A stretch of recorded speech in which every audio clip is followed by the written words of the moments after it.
Bukod sa mga usapin sa questionableng flood control projects, may mga tax raw na dapat bayaran ang mga kontraktor sa Occidental Mindoro. Makakasama natin ngayong gabi si Occidental Mindoro Governor Eduardo Gadiano. Magandang gabi po, Governor Gadiano. Magandang gabi po sa inyo at saka sa lahat ng inyong tagapakinig. Governor, simulan po natin kasi kayo po ay nag-iikot sa iba't ibang flood control projects dyan sa inyong lalawigan. At gaya po ng mga naglalabasang palpak na mga proyekto, may mga gumuho at nasira nga mga bagong gawang flood control projects dyan sa inyong lugar. Can you tell us, ano po mga nangyari dyan? Oo, yung mga more or less yung naikutan pa lang at na-report sa akin, mga 10, more or less less than 10, ganyan. Mga gumuho yung mga flood control projects, nadurog yung mga semento, tapos yung mga buhangin na nandun sa flood control na yun, dahil malapad yun at mahaba, tumabon doon sa mga palayan. Kaya ngayon wala nang mga bukid yung ating mga kapatid na magsaka. Yung iba naman na lubog yung kanilang mga palay, kaya nabulok. Kaya yun, kawawa yung ating mga kapatid na magsasaka. Saan lugar po itong tinutukoy niyo, Governor? Ito ay doon sa Claudio Salgado. Yan ang isang matindi dyan. Yan sa Victoria, ganoon din. May mga video rin yan na talagang natabunan yung kanilang mga bukid. At marami pang mga bukid na natabunan. Parang double whammy po ito, nasira yung flood control, nasira din yung mga pananim ng mga kababayan nyo dyan. At saka nawala na yung bukid nila dahil natabunan ng graba. Ibig sabihin, bukod doon sa nasira yung kanilang palayan, ay nawala pa yung kanilang bukid na dahil hindi na pwedeng taniman dahil puro graba na at galing yun doon sa flood control.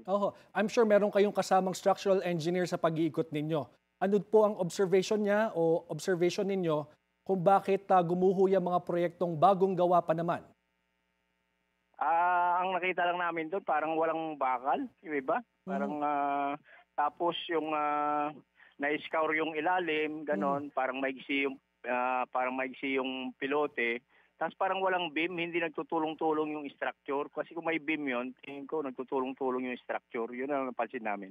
Okay, pero masasabi nyo, parang tinipid, kagaya ng mga ibang nababalita, kagaya sa Oriental Mindoro. Oo, parang ganun nga yung nakuha namin. Kasi kung matibay yun, hindi guguho yun eh. Kasi kung hindi nila tinipid, ay hindi guguho yun. At tingin ko matibay yun at papakinabangan ng mga kapatid nating farmers. Ito po bang mga proyektong ito pong mga proyekto sa flood control po sa inyong lugar, yan ho ba ay pinapadaan muna sa local government bago magsimula ang construction? Wala nga po eh. Hindi po natin alam yung mga projects na yan. At basta na lang silang namili kung saan inilalagay. Meron pang flood control na nalagay doon sa gilid ng bundok. Yan yung bundok na, flood control na yun eh. Tapos ang napoprotektahan ay isang kubo, tapos kalahating hektaryang bukid yata yun. Pero kung dumaan yan sa amin, hindi namin pa nalagay yun doon. Mas sasabihin namin, ilagay yun doon sa papakinabangan na mapoprotektahan yung mga bahayan at saka mga kabukiran. Sino po ang tinutukoy niyo, Governor, na namimili kung saan itatayo itong mga flood control project? Kung sino yung mga nag-request siguro dyan dahil ang DP naman ay susunod lang yan kung sino nag-uutos sa kanila. Ayoko mag-pinpoint, alam nyo, baka sabihin na mamulitika tayo. Pero kung sino talagang may control sa budget, ay sila yung namimili kung saan ilalagay ang mga yan. Ibig sabihin mga congressman po kasi sila po ang may hawak ng power of the purse ng pamahalaan. Posible, pero siyempre kung sino may control, congressman o senador man yan, ay sila yung namimili kung saan nila ay papalagay yung mga budget na nakuha nila para may pagawang flood control. Ganun yung nakikita ko doon.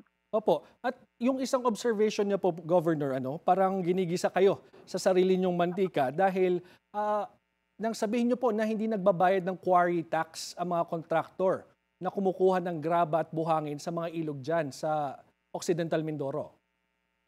Sila naman ay nagbabayad. Ang sinasabi ko lang nung una ay kulang. Ibig sabihin hindi maayos yung pagbabayad nila. Halimbawa, magbabayad sila 20%, 30% lang. Hindi binabayaran ng buo. Pero mas makikita natin kasi yan kung ibibigay nila yung program of work ng project. Kasi doon makikita kung ilang cubic meters ng gravel and sand ang gagamitin nila doon sa project. Kung ilan 'yon, kung 1,000 cubic meters 'yon, bayaran nila 1,000, hindi mga 300 lang. Kaya 'yon, 'yun lang ang kulang, walang consultation, hindi nagbibigay ng program of work para for transparency at saka yung for monitoring purposes din ay di kasama sa nagmo-monitor din yung mga LGUs, barangay, munisipyo at saka probinsya. Kumbaga lahat dapat ay ma-involve kapag may mga proyekto at hindi kayo parang nale-left out. Ganun ho ba, Governor? Oo, at saka tuloy masisiguro natin na magagawa siya ng ayos based on program of work sa PAW. Kasi kung based on PAW, mababantayan natin yon, mayroon kaming kopya, ganoon din ang munisipyo, ganoon din ang barangay. Palagay ko magagawa nila ng tama yung proyekto at hindi ganyang sa tingin natin ay mga substandard. Magkano ho yung nawawala sa probinsya dahil sa mga sabi niyo pong underpaid na quarry tax? Ay malaki rin kasi isa sa source of income ng probinsya ng mga LGUs kasi yung quarry tax. At pagka yan na hindi sila nagbayad ng buo diyan, ang parang ninanakawan nila diyan ay yung barangay kasi 40% ang napupunta sa barangay diyan, 30% sa munisipyo, 30% sa probinsya. May ballpark figure po ba kayo kung magkano ito? Hindi pa ongoing kasi nga ini-inspection lahat ng engineering natin. Magpapatuloy ulit by Tuesday yan. Hanggang sa mga kasulok-sulokang mga flood control, pupuntahan nila. At pinako-compute ko per project, ilang mga gravel and sand na ginamit doon para may kumpara ko doon sa Treasurer's Office namin, magkano ang total na ibinayad nila at ilan pa yung kulang nila. Okay. Baka po may panawagan kayo, Governor, sa national government. Yun ay kung dahil sa Blue Ribbon Committee, di isama nila ang Occidental Mindoro para sa investigasyon nila.